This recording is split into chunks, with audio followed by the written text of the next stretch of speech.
Hello everyone, welcome back to another video of this channel. आज की video में हम डिस्कस करेंगे गेट 2008 के पेपर को। आज की जो हमारी सेक्शन होने वाली है वो है कॉम्प्लेक्स एनालिसिस, और साथ ही साथ ये जो वीडियो है ये है पार्ट 2 इस सीरीज़ का। तो चलिए स्टार्ट करते हैं आज की वीडियो को। आज का जो हमारा क्वेश्चन है वो कुछ इस तरीके का है। इस क्वेश्चन में बेसिकली क्या है कि हमें एक एफ फंक्शन दिया गया है जो कि एक बाइलीनियर ट्रांसफॉर्मेशन है, और इस केस में क्या हो रहा है कि ये जो एफ फंक्शन है वो क्या कर रहा है कि -1 को जो है वो मैप कर रहा है 1 की तरफ, आयोटा को जो है वो मैप कर रहा है इन्फिनिटी की तरफ, और साथ ही साथ माइनस आयोटा को जो है वो मैप कर रहा है 0 की तरफ। तो इस तरीके का जो है हमें एफ फंक्शन दिया गया है इस क्वेश्चन में। अब इस क्वेश्चन में हमें क्या पूछा गया है कि हमें बताना है कि f(1) जो है वो किसके बराबर होगा, और जो ऑप्शंस हमें दिए गए हैं इस क्वेश्चन में वो कुछ इस तरीके के हैं। अगर मैं बात करूं ऑप्शन ए में, तो ऑप्शन ए में क्या है, इसकी वैल्यू जो है वो -2 के बराबर हो सकती है। ऑप्शन बी में क्या है कि f(1) की वैल्यू जो है वो -1 के बराबर हो सकती है।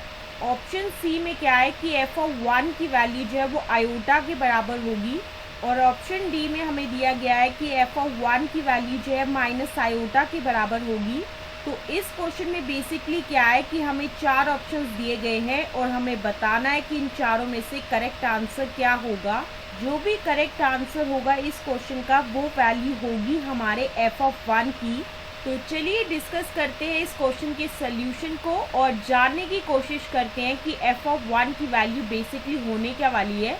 जैसा कि हम हमारे क्वेश्चन को जो है डिस्कस करने से पहले डिस्कस करते हैं एक रिजल्ट के बारे में, ताकि हम सॉल्व कर सके उस क्वेश्चन को। तो आज के क्वेश्चन में जो हम रिजल्ट यूज़ करेंगे ताकि हम सॉल्व कर सके आज के क्वेश्चन को वो कुछ इस तरीके का है। और इस रिजल्ट में बेसिकली क्या है कि हम 2 सेट्स लेने वाले हैं। सबसे पहला सेट एक ऐसा सेट है जिसमें टोटल 3 एलिमेंट्स हैं, that is Z1, Z2 and Z3। और दूसरा जो सेट लेंगे जिसमें हम टोटल 3 एलिमेंट्स लेंगे, that is W1, W2 and W3।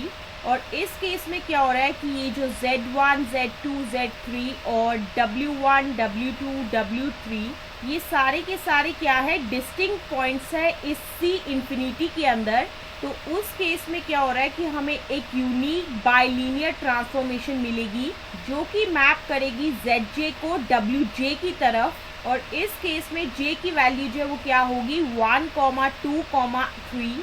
और जो भी बाइलीनियर ट्रांसफॉर्मेशन होगी वो कुछ इस तरीके की होने वाली है, W - W1 into W2 - W3 whole divided by W - W3 into W2 - W1 is equal to होगा Z - Z1 into Z2 - Z3 whole divided by Z - Z3 into Z2 - Z1।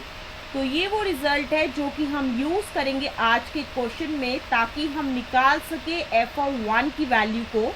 Finally अब हम आते हैं आज के क्वेश्चन की तरफ। और जैसा कि मैंने अभी आपको बताया था कि इस केस में क्या है कि f एक ऐसा फंक्शन है जो कि एक बाइलीनियर ट्रांसफॉर्मेशन है, और इस केस में ये जो f फंक्शन है वो मैप कर रहा है -1 को 1 की तरफ, आयोटा को इन्फिनिटी की तरफ, और साथ ही साथ माइनस आयोटा को जो है 0 की तरफ मैप कर रहा है।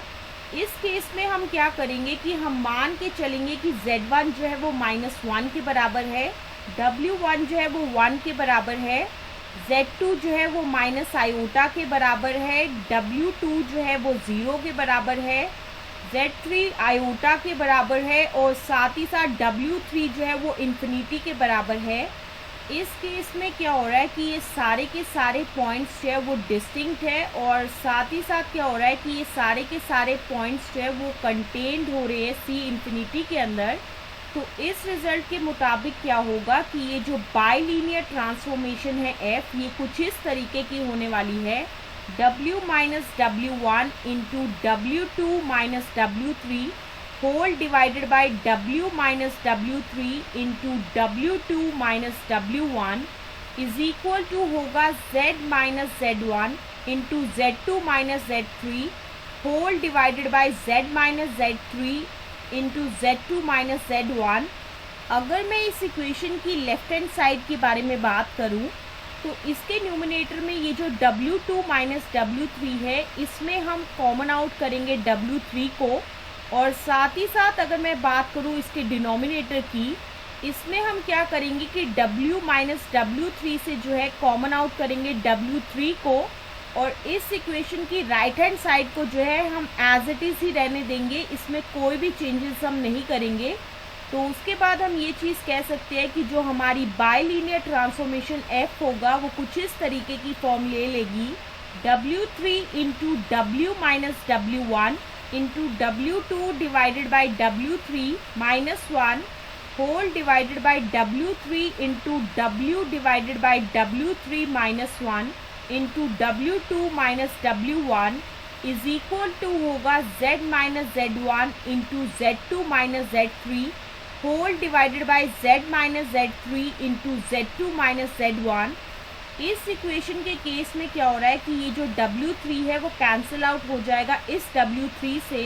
तो उसके बाद ये इक्वेशन कुछ इस तरीके की फॉर्म की बन जाएगी, W minus W1 into W2 divided by W3 minus 1 whole divided by W divided by W3 minus 1 into W2 minus W1 is equal to होगा z minus Z1 into Z2 minus Z3 whole divided by z minus Z3 into Z2 minus Z1। जैसा कि हम यहाँ तक तो अभी तक पहुँच चुके हैं, अब हमारा नेक्स्ट स्टेप ये होगा कि हम सॉल्व करेंगे इन दो ब्रैकेट्स को। सबसे पहली ब्रैकेट जो हम सॉल्व करेंगे वो है W2 divided by W3 minus 1, और दूसरी जो ब्रैकेट हम सॉल्व करेंगे वो है W divided by W3 minus 1। और इस इक्वेशन की जो राइट हैंड साइड है उसे तो हम बिल्कुल भी टच नहीं करने वाले हैं। जैसा कि हम मान के चले थे कि W3 जो है वो हमने किसके बराबर लिया था, इन्फिनिटी के बराबर लिया था। तो यहाँ से हम ये चीज़ कह सकते हैं कि W2 डिवाइडेड बाई W3 जो है वो किसके बराबर होगा, 0 के बराबर होगा, which further implies that W2 divided by W3 minus 1 जो है वो बराबर होगा 0 minus 1, which is further equal to होगा -1 के बराबर। तो यहाँ से हमें ये चीज़ पता चली कि W2 divided by W3 minus 1 जो है वो किसके बराबर होगा, -1 के बराबर होगा। जैसा कि हम मान के चले थे कि W3 जो है वो इन्फिनिटी के बराबर है, तो यहाँ से हम ये चीज़ कह सकते हैं कि W डिवाइडेड बाई W3 जो है वो 0 के बराबर होगा। और साथ ही साथ एक और चीज़ हम कह सकते हैं कि W divided by W3 minus 1 जो है वो किसके बराबर होगा, 0 minus 1, and which is further equal to होगा -1 के बराबर। तो यहाँ से हम ये चीज़ कह सकते हैं कि W divided by W3 minus 1 जो है वो किसके बराबर होगा, -1 के बराबर होगा। अब हम आते हैं इस इक्वेशन की तरफ, और जैसा कि हमने बताया कि ये ब्रैकेट जो है वो किसके बराबर होगी, -1 के बराबर होगी, और साथ ही साथ ये वाली ब्रैकेट भी जो है वो किसके बराबर होगी, -1 के बराबर होगी। तो उसके बाद ये इक्वेशन जो है वो कुछ इस तरीके की बनने वाली है, W minus W1 into -1 whole divided by -1 into W2 minus W1 is equal to होगा Z minus Z1 into Z2 minus Z3 whole divided by Z minus Z3 into Z2 minus Z1। इस equation में basically क्या होने वाला है कि ये जो -1 है वो कैंसिल आउट हो जाएगा इस -1 के साथ। तो उसके बाद ये इक्वेशन जो है वो कुछ इस तरीके की बनने वाली है, W minus W1 whole divided by W2 minus W1 is equal to होगा Z minus Z1 into Z2 minus Z3 whole divided by Z minus Z3 into Z2 minus Z1। जैसा कि हम इस क्वेश्चन में जो है मान के चले थे कि W1 जो है वो 1 के बराबर है, W2 जो है वो 0 के बराबर है, Z1 -1 के बराबर है, Z2 माइनस आयोटा के बराबर है, और साथ ही साथ Z3 जो है वो आयोटा के बराबर है। ये सभी की सभी वैल्यूज़ जो है वो हम पुट करेंगे इस इक्वेशन में। तो उसके बाद ये इक्वेशन जो है वो कुछ इस तरीके की बन जाएगी, W -1 divided by 0 -1 is equal to होगा z+1 into minus iota whole divided by z-iota into -iota+1, which further implies that w-1 whole divided by -1 is equal to होगा z+1 into -2 iota whole divided by z-iota into -iota+1।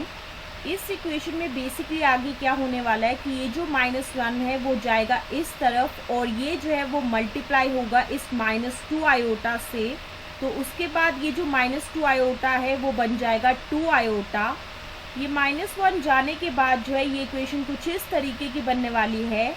w-1 जो है वो बराबर होगा z+1 into 2 iota whole divided by z-iota into -iota+1। अब इस equation में हम बेसिकली क्या करने वाले हैं कि ये जो -1 है इस इक्वेशन की लेफ्ट हैंड साइड से ये जाएगा इस इक्वेशन की राइट हैंड साइड की तरफ। तो उसके बाद ये इक्वेशन जो है वो कुछ इस तरीके की बन जाएगी। w इक्वल टू होगा z+1 into 2 iota whole divided by z-iota into -iota+1 और हम मान के चलेंगे कि ये जो वो किसके बराबर है, f(z) के बराबर है। तो यहाँ से हम ये चीज़ कह सकते हैं कि f(z) जो वो किसके बराबर होगा, z+1 into 2 iota whole divided by z-iota into -iota+1। तो यही वो बाइलीनियर ट्रांसफॉर्मेशन f फंक्शन है जो कि हमें दिया गया है आज के क्वेश्चन के अंदर। लेकिन अभी भी ये क्वेश्चन जो है पूरी तरीके से सॉल्व नहीं हुआ है, क्योंकि हमें इस क्वेश्चन में जो है बाइलीनियर ट्रांसफॉर्मेशन f तो निकालनी नहीं थी। हमें बेसिकली क्या करना था कि f(1) की वैल्यू जो है वो निकालनी थी। तो अब इस इक्वेशन में हम बेसिकली क्या करने वाले हैं कि z इक्वल टू 1 लेंगे ताकि हम f(1) की वैल्यू जो है वो कैलकुलेट कर सकें। तो जब हमने z इक्वल टू 1 जो है वो पुट किया इस इक्वेशन में, तो यहाँ से हमें ये चीज़ पता चली कि f(1) जो है वो किसके बराबर होगा, 1+1 into 2 iota whole divided by 1 - iota into -iota+1। अब इस चीज़ में हम क्या करेंगे कि इस चीज़ को सॉल्व करेंगे 1 - आयोटा इंटू -iota+1 को, जो कि किसके बराबर होगा, 1 - आयोटा का होल स्क्वायर के बराबर होगा, which is further equal to होगा 1 + आयोटा का whole square -2 iota, which is further equal to होगा 1 - 1 - 2 आयोटा। क्योंकि जैसा कि हम जानते हैं कि आयोटा स्क्वायर जो किसके बराबर होता है, -1 के बराबर होता है, which further implies that -2 iota की जो है ये बराबर होगी। तो यहाँ से हम ये चीज़ कह सकते हैं कि 1 - आयोटा इंटू -iota+1 जो है वो किसके बराबर होगा, -2 आयोटा के बराबर होगा, which further implies that f(1) जो वो किसके बराबर होगा, 2 into 2 iota whole divided by -2 iota. इस केस में क्या होगा कि ये जो न्यूमिनेटर का 2 आयोटा है वो कैंसिल आउट हो जाएगा इस डिनोमिनेटर के 2 आयोटा से। तो यहाँ से हम ये चीज़ कह सकते हैं कि f(1) जो वो किसके बराबर होगा, -2 + 1, which is further equal to होगा -1 के बराबर। तो इस पूरी डिस्कशन से हमें ये चीज़ पता चली कि f(1) जो वो किसके बराबर है, -1 के बराबर है। और इस केस में क्या है कि ये जो -1 है वो मैच कर रहा है हमारे ऑप्शन बी से। तो इसी वजह से जो है ऑप्शन बी जो है वो बिल्कुल सही है और बाकी के सभी ऑप्शंस जो है वो गलत है। So that's why option B will be the answer of this particular question.